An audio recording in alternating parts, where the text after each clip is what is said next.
On reproche souvent à une suite d'être une copie conforme du premier et de balancer plein de fanservice pour faire oublier aux spectateurs que la qualité cette fois-ci n'est pas vraiment au rendez-vous.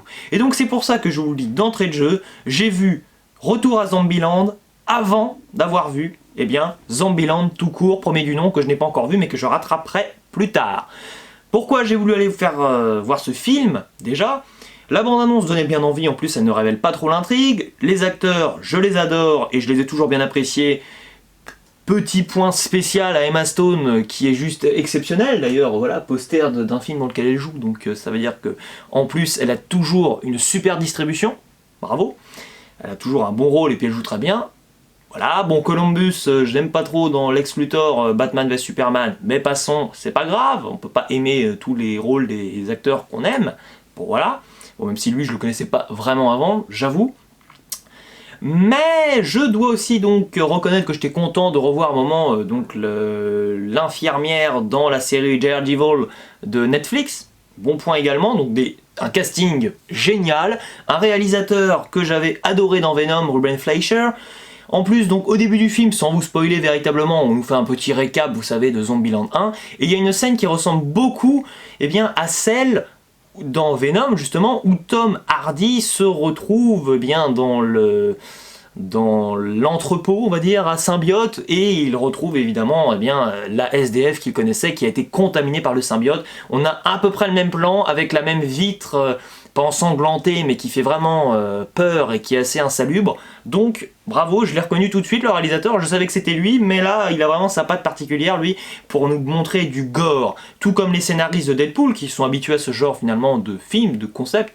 Un film, vraiment, où les acteurs sont en live total, je ne sais pas s'il y a beaucoup d'improvisation, mais on sent que les acteurs s'éclatent et ils nous font superbement plaisir. J'ai retrouvé donc cet aspect un peu de Deadpool dans le gore, c'est jouissif, en même temps que ça soit effrayant, eh ben, c'est particulièrement drôle. Donc eh ben, cette ambiance, cette alchimie entre différents genres fonctionne parfaitement, le film ne se prend pas au sérieux et nous on ne le prend pas non plus au sérieux même s'il est vraiment super. Intelligent parce que le scénario est quand même assez simple, pour ne pas dire simpliste, voire banal. Mais malgré tout, ce qui est assez réjouissant, c'est qu'il arrive quand même à nous piéger. À savoir que, je vais vous dire quelque chose, au deuxième visionnage, le scénario et les quelques retournements de situation, avec des guillemets quand même, eh bien, sont au final assez prévisibles et ils sont cousus de fil blanc. Mais lors du premier visionnage au cinéma, eh ben, je me suis fait berner comme une andouille. Donc, nom d'une tarte à la framboise, je me suis fait piéger. Oui, excusez-moi pour mes expressions un peu vieillottes.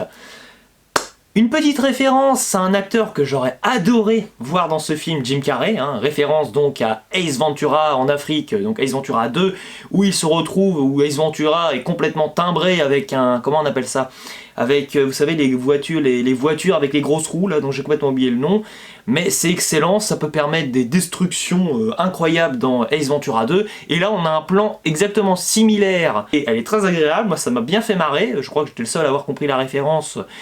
C'est à se demander si c'était une référence, presque. Non, je rigole, j'en suis sûr. Hier, j'ai vu, enfin la veille de ma séance ciné Zombieland 2, j'ai vu Star Wars 1, La menace fantôme. Et je me suis dit, ah, c'est dommage, parce que ce Jar Jar Binks, eh ben, on ne peut pas l'apprécier, enfin moi je l'apprécie pas du tout, dès que je le vois c'est une catastrophe, parce qu'un personnage complètement abruti au cinéma, ça ne fonctionne jamais. Et ça nous énerve à chaque fois. Eh ben mes chers amis, dans ce film, il y a un personnage qui est complètement débile, profondément abruti, qui fonctionne merveilleusement bien. Pourquoi? Parce que son entourage l'a très bien compris, contrairement à Star Wars 1, où des fois on se demande un peu pourquoi il se débarrasse pas de ce crétin de Jar Jar Binks.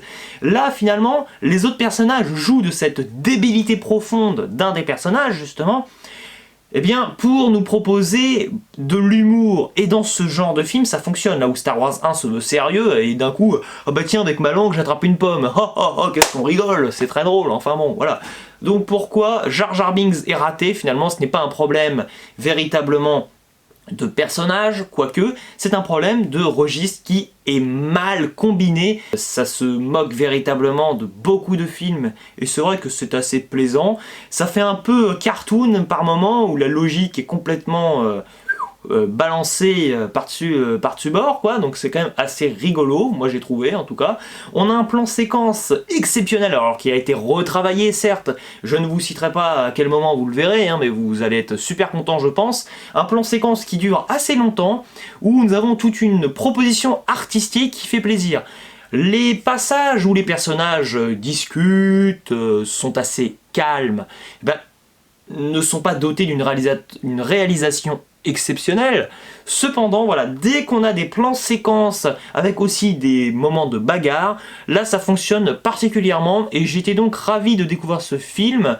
Film donc ô combien réussi. Je vais vous donner la note tout de suite, ça sera un 18 sur 20, il sera dans mes tops de l'année très probablement parce que honnêtement là, je pense honnêtement qu'Emma Stone, c'est déjà une grande actrice, hein, mais qu'elle va continuer de percer et je pense qu'elle va tout ravager derrière elle parce qu'honnêtement, elle a un rôle, enfin tous ces personnages, hein, parce qu'il n'y a pas qu'Emma Stone, mais ils ont quand même des rôles complètement à côté de la plaque. C'est volontaire, bien sûr, ce n'est pas une maladresse, c'est complètement assumé et voulu.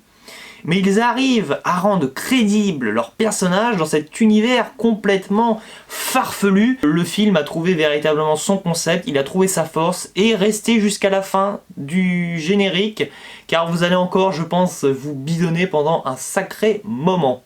Voilà, j'espère eh bien, que cette vidéo vous a donné envie d'aller voir Zombieland 2, ou alors si vous l'avez déjà vu, que vous êtes content que j'en ai parlé de cette façon. J'ai voulu éviter à tout prix les spoilers, parce que c'est important des fois de ne pas spoiler un film, je pense. Ciao, et à la prochaine.